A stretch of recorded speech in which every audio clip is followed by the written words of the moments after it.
शुरुआत कंदासीं अहम ख़बर सां। नवाज़ शरीफ बिना मुक़ाबले मुस्लिम लीग नून जो सदर चूंडिजी विया आहे। ज़रियनि पारां इहो ॼाणायो वियो आहे। नवाज़ शरीफ जे पार्टी सदर चूंडण ते ऐलान कुछ देर में कयो वेंदो। नवाज़ शरीफ जे मुक़ाबले में कंहिं बि ॿिए उम्मीदवार नामज़दगी कागज़ जमा न कराया। अहम ख़बर आहे, नवाज़ शरीफ बिना मुक़ाबले मुस्लिम लीग नून जो सदर चूंडिजी वियो आहे। नवाज़ शरीफ जे पार्टी सदर चूंडण जो ऐलान कुछ देर में कयो वेंदो। ज़रियनि मूजिबि नवाज़ शरीफ जे मुक़ाबले में कंहिं बि ॿिए उम्मीदवार नामज़दगी कागज़ जमा न कराया। अहम ख़बर आहे, नवाज़ शरीफ बिना मुक़ाबले मुस्लिम लीग नून जो सदर चूंडिजी वियो आहे।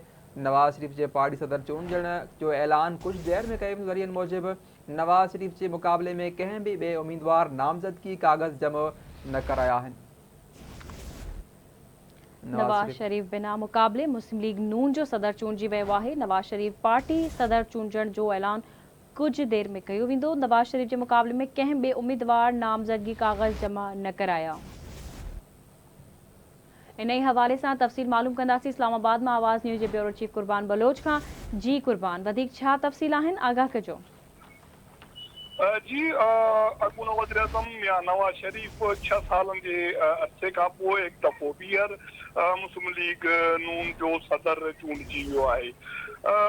2017 में मियां नवाज़ शरीफ खे सुप्रीम कोर्ट पारां उहिदे तां नाअहल करार ॾिनो वियो ऐं उन खां पोइ हुनखे जेको पार्टी जो सदारत जे उहिदे तां बि नाअहल करार ॾिनो वियो ऐं उन खां पोइ मियां शहबाज शरीफ जेको हाणे वज़ीर आज़म आहे उहो पार्टी जो सदर थी वियो।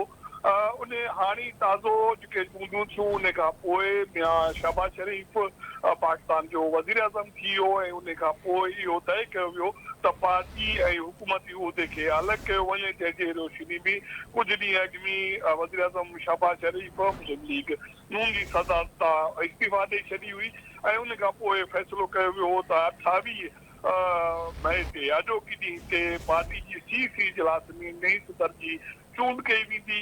अॼोके चूंड जे मरहले में मियां नवाज़ शरीफ जे मुक़ाबले में कंहिं बि नामज़दगी फार्म जमो न कराया ऐं अहिड़े नमूने सां अॻूणो वज़ीर आज़म मियां नवाज़ शरीफ तक़रीबन 6 सालनि जे वक़्फ़े खां पोइ मुस्लिम लीग नून जो बिना मुक़ाबले सदर चूंडिजी वियो आहे।